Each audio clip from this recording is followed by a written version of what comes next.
Hello बच्चों, कैसे हैं आप सब? I hope you all are fine. बच्चों, हमारा आज एपिसोड 2 है। आइए टास्क डिस्कस करें। इसके एपिसोड 2 में हम लोग क्या करेंगे, हमारे कमिंग वीक का टास्क डिस्कस करेंगे। और भी कुछ बातें आपसे करूंगा मैं जो हमारे इस वीक में हुआ। कुछ पार्ट्स के रह गए, कुछ दिन लेक्चर अपलोड नहीं हो पाए। आपको पहले भी बताया था रीज़न मैंने उसका।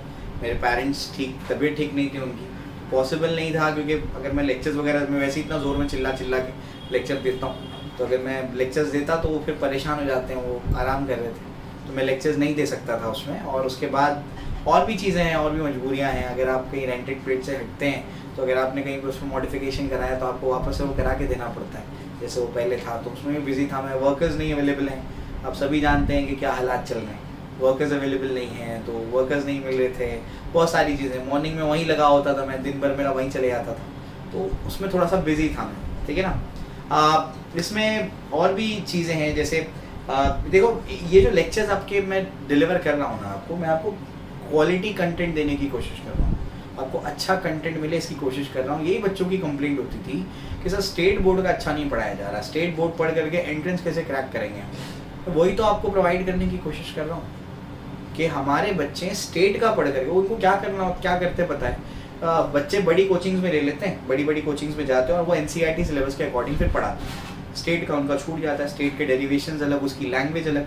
फिर बच्चों को स्टेट पे वापस से स्विच करने में बहुत दिक्कत होती है। हर साल मेरे पास स्टूडेंट्स आते हैं, एलएन से, आकाश से, रेजोनेंस से, हर साल मेरे पास स्टूडेंट्स रहते हैं। नहीं पढ़ पाते हैं वो नहीं उनको समझ में आता। बोले सर स्टेट के तो डेरिवेशन समझ में नहीं आ रहे हैं। तो बहुत गड़बड़। वो ना फिर एंट्रेंस के रह पाते ना बोर्ड के रह पाते, वो कुछ भी नहीं कर पाते।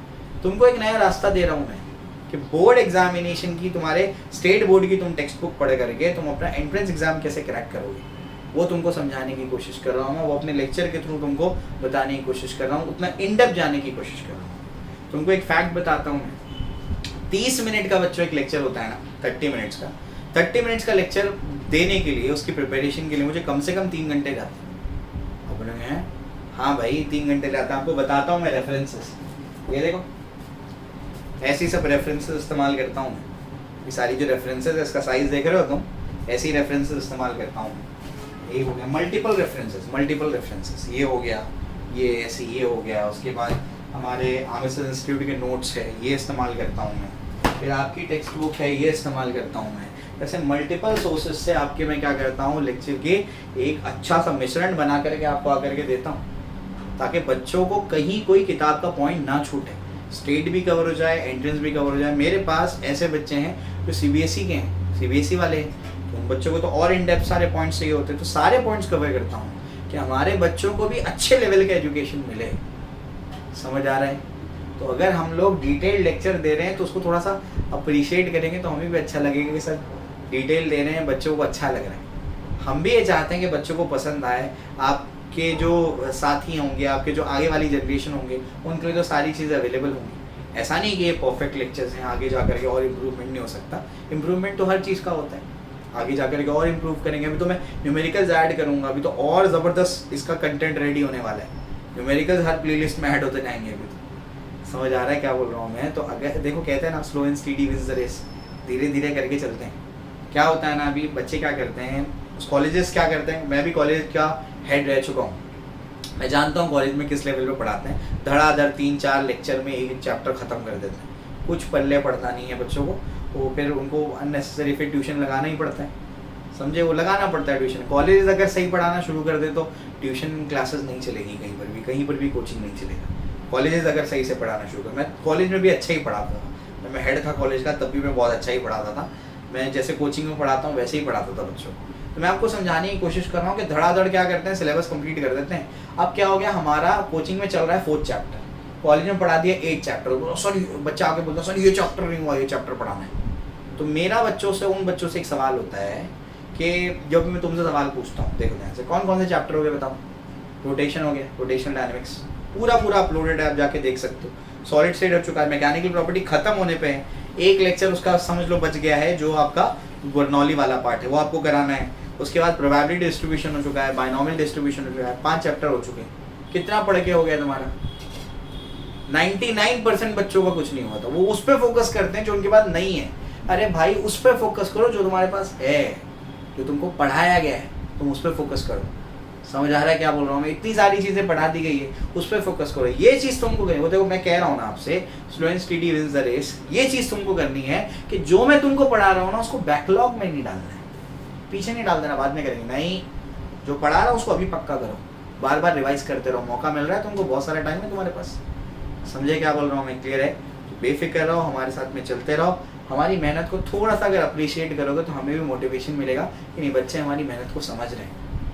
समझे? क्लियर है? मैं तुमको एक अच्छे मकाम पे लेके जाना चाहता हूँ कि हमारे स्टेट के बच्चे, नेशनल लेवल के बच्चे नेशनल के इंटरनेशनल पे जाए, स्टेट वाले नेशनल इंटरनेशनल पे जाए।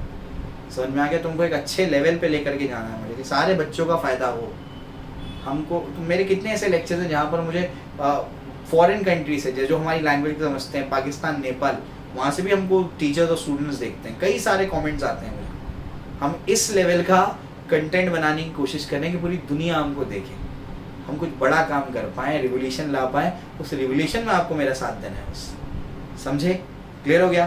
तो आप लोग बेफिक्र रहिए। अब जो टास्क नहीं हुआ है कोई बात नहीं, हम इस हफ्ते उसका कंप्लीट करने की कोशिश करेंगे। समझे? क्लियर है? तो आइए हमारे साथ में चलते रहिए और जो जो पढ़ाते जा रहा हूँ उसको पक्का करते जाइए। ठीक है? चलो, इस वीक में फिजिक्स में मैं क्या स्टार्ट करूँगा?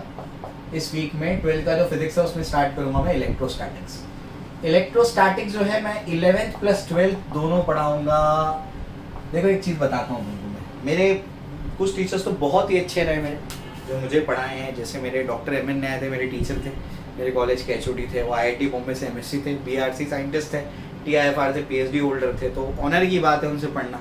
दूसरे हमारे सर थे वेंकटरमन सर, वो जापानीज साइंटिस्ट थे। तो मेरे बहुत अच्छे टीचर्स रहे हैं। उस टीचर्स मेरे करियर में अब तक मुझे 3 IITians ने पढ़ाया है। 2 मैथ्स के टीचर थे और एक हमारे फिजिक्स के टीचर थे और एक जापानीज साइंटिस्ट थे, और कई सारे मेरे बहुत अच्छे टीचर्स रहे हैं। और कुछ ऐसे भी टीचर्स रहे हैं जो होते हैं, मतलब जिनका नहीं समझ में आता अपने को। तो वो उसमें से एक टीचर जिनका नहीं समझ में आता था, वो एक बात कहते थे। वो ये कहते थे कि फिजिक्स ऐसा सब्जेक्ट है ना कि अगर एक क्लास में 100 बच्चे बैठे हैं तो सिर्फ 2 बच्चों को फिजिक्स समझ में आता है।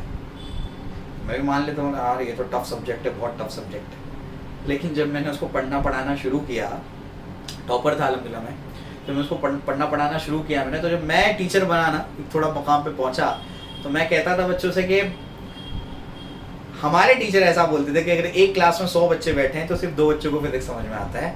मैं उन 98 को फिजिक्स समझाने आया हूँ जिनको फिजिक्स समझ में नहीं आता, क्योंकि 2 तो अपने आप समझ लेंगे। 98 को नहीं समझ में आता ना, मैं उनको समझाऊंगा फिजिक्स। समझे? मैं आकर के यही करना चाहता हूँ कि फिजिक्स, जो बच्चों का डर होता है ना फिजिक्स का, वो निकाल दूँ। एक ऐसा टीचर बनूँ जो बच्चों को क्या करे, फिजिक्स से लगाव लेकर आ जाए, फिजिक्स से लगाव लगा दे। डरने का सब्जेक्ट नहीं है ये तुम्हारे आसपास की चीज़ों वाला सब्जेक्ट है। तुमको सही ढंग से पढ़ाने वाला टीचर चाहिए बस।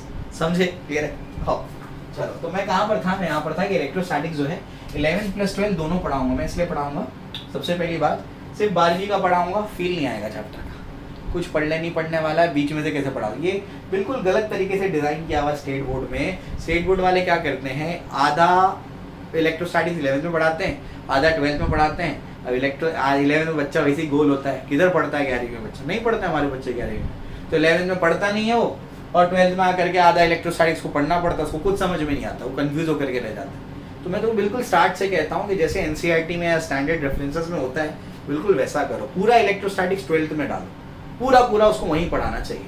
तो बिल्कुल वैसे ही हम क्या करेंगे, तो आधा पढ़ाऊंगा तो फील नहीं आएगा, समझ में आने नहीं वाला। तो मैं 11th से स्टार्ट करूंगा और हम लोग क्या करेंगे, पूरा 11th प्लस 12 दोनों करेंगे, ताकि आगे आने वाला जो 11th का बैच हो उनको भी फायदा हो जाए। और मेरे पास जो बच्चे पढ़ते हैं उसमें से सीबीएसई के बच्चे भी हैं, और सीबीएसई को पूरा 12th में पढ़ना होता है, तो उनका भी फायदा हो जाए। पूरा इलेक्ट्रोस्टैटिक्स देखना, वरना सिर्फ 12th का देख के कुछ समझ में आने वाला नहीं है। बहुत अच्छे लेवल पे पढ़ाऊंगा मैं। 12th का ऐसा कहा जा सकता है कि electrostatics one of the biggest chapter है, बहुत बड़ा चैप्टर है इलेक्ट्रोस्टैटिक्स। ठीक है, चलो भाई, तो 11th 12th हम लोग इलेक्ट्रोस्टैटिक्स का इंट्रो पार्ट करेंगे। मोस्ट प्रोबेबली मैं आपको कूलम्स लॉ, इलेक्ट्रिक फील्ड वगैरह आपको करा दूंगा इसके अंदर। ठीक है, ये हम लोग करेंगे। हमारा जो प्राइम फोकस होगा ना बच्चों, प्राइम फोकस ये वीक का, ये जो कमिंग वीक है अभी, इसमें प्राइम फोकस हमारा केमिस्ट्री में होगा, हमारा सॉल्यूशंस।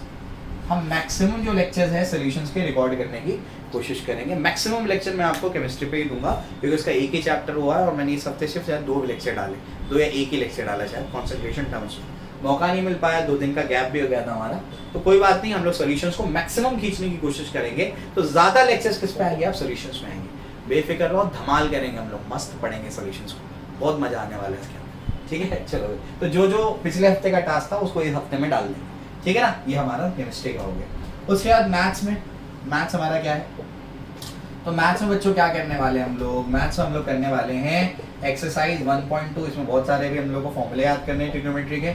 एक्सरसाइज 1.3, ये 2 एक्सरसाइज मैं आपको करा दूंगा। 1.1 कंप्लीट करा चुका हूँ मैं, 1.2 1.2 में 1.3 आपको मैं करा दूंगा, ठीक है। फिजिक्स में आप बोलेंगे उसका क्या हुआ, वो आपका मैकेनिकल प्रॉपर्टी एक लेक्चर बचा है, और बर्नौली वाला पार्ट यानी हाइड्रोडायनामिक्स का जो पार्ट बचा है वो एक ही लेक्चर में कंप्लीट करा दूंगा मैं। आज सोचा था मैंने कि स्ट्रीमलाइन वाला पार्ट करा दूं मैं, लेकिन मुझे लगा इसमें ज़्यादा वक्त लग जाएगा और वो वाले पार्ट को एक साथ कराना चाहिए।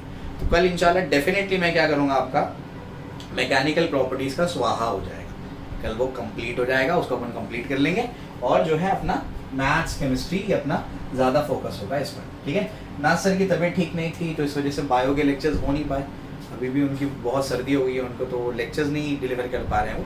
तो वो मोस्ट प्रोबेबली जो लास्ट वीक का टास्क था वो बायो में ये बार कंप्लीट करेंगे, और लॉजिक वगैरह अगर स्टार्ट हो सकता है तो पॉसिबल होगा तो वो भी करा देंगे। तो बायो में जो लास्ट वीक का था हम लोग वही कंप्लीट करेंगे। लोग रिप्रोडक्शन इन हाई एनिमल्स कुछ था, वो हाई एंड लोअर एनिमल्स ऐसा कुछ था, तो वो हमारा चैप्टर बायो में कंप्लीट कर लेंगे। समझ में आया, क्लियर है। तो ये हमारे इस वीक का कमिंग वीक का टास्क होगा। और इसके बाद जो आपको रिविजन करना है मैं आपको अभी बता देता हूँ क्या क्या आप लोग रिवाइज करेंगे। देखो ये तो कंप्लीट हो गया, आऊँगा, कुछ बच्चे बोलेंगे सर लाइव आ जाओ, हाँ लाइव आऊँगा, लाइव भी आऊँगा, थोड़ा सा स्टेबल हो जाए, तो कोरोना की वजह से बहुत सारे इश्यूज हैं ना अपन साथ सबके साथ में, हम भी फैमिली वाले हैं, बहुत सारी चीज़ें देखनी होती हैं, समझे। तो कोरोना की वजह से हम सब भी परेशान हैं। आऊँगा, लाइव आऊँगा, तुम सबसे बात करूँगा, बहुत सारी चीज़ें सीखेंगे, अभी तो इंशाल्लाह बहुत लंबा जाना है हम सब, ठीक है। चलो आओ, रिवीजन में क्या करना है वो बता देता हूँ। रिवीजन में क्या करो, रिवीजन में फिजिक्स में क्या करना है, फिजिक्स में एनएलएम रिवाइज करोगे तुम लोग, एनएलएम रिवाइज करोगे फिजिक्स में। एनएलएम यानी क्या, न्यूटन्स लॉज ऑफ मोशन, समझ में आ गया। फिजिक्स में रिवाइज करोगे। केमिस्ट्री में क्या रिवाइज करोगे, आपके बुक में जो फोर्स का चैप्टर है स्टेट बोर्ड में वो। केमिस्ट्री में क्या रिवाइज करोगे, केमिस्ट्री में एटॉमिक स्ट्रक्चर मतलब गैसेस स्टेट, समझ में आ गया। ये बहुत दिन हो गए रिवाइज करके इसको, ठीक है। जो बच्चे अपने स्टेट बोर्ड में पढ़े हैं वो अपने हिसाब से उसको रिवाइज करेंगे गैसेस स्टेट को। मैंने अपने बच्चों को तो बहुत पढ़ा है गैसेस स्टेट में, आप गैसेस स्टेट को रिवाइज करो बहुत अच्छे से। मैथ्स में क्या करोगे, मैथ्स में सीक्वेंस एंड सीरीज ये रिवाइज करोगे। और बायो में क्या रिवाइज करोगे, बायो में cell the unit of life, ये आप लोग रिवाइज करोगे बायो के अंदर। टेस्ट कौन सा होगा इस वीक में, एएसआई के बच्चों का टेस्ट होगा इस वीक में बाइनोमियल एंड प्रोबेबिलिटी डिस्ट्रीब्यूशन, समझ आ रहा है। बाइनोमियल एंड प्रोबेबिलिटी डिस्ट्रीब्यूशन, इस चीज़ का क्या होने वाला है, आपका टेस्ट होने वाला है। तो ये दोनों चैप्टर आपको रेडी करना है और फ्राइडे को आपको टेस्ट देना है। समझ में आया, क्लियर है। सारी चीज़ें मैंने आई होप क्लियर कर दी होंगी। कुछ अगर क्वेरी हो, कुछ डाउट हो, कुछ बात करनी हो तो हमको कमेंट सेक्शन में बताइए। कुछ बच्चे हैं जो ऐसे हैं कि सर रिप्लाई नहीं करते आप, अरे बेटा दिन भर थोड़ी फ़ोन लेके बैठे रहते हैं हम लोग, जैसे मौका मिलता है हम करते हैं रिप्लाई। उसमें से एक उसामा है, वो बड़ा नाराज़ हो रहा था कि सर रिप्लाई नहीं करते आप। रिप्लाई करूँगा मैं, आप लोग बेफिक्र रहिए। जैसे तुम दिन भर फ़ोन लेके नहीं बैठे हो तो हम भी नहीं लेके बैठे होते दिन भर फ़ोन। जैसे ही मौका मिलता है हमको रिप्लाई करेंगे, आप लोग बेफिक्र रहिए। ओके चलिए, ऑल दी बेस्ट, अच्छे से पढ़िए, अच्छा स्कोर करिए और अपने दोस्तों के साथ इसको शेयर करिए। Okay, thank you.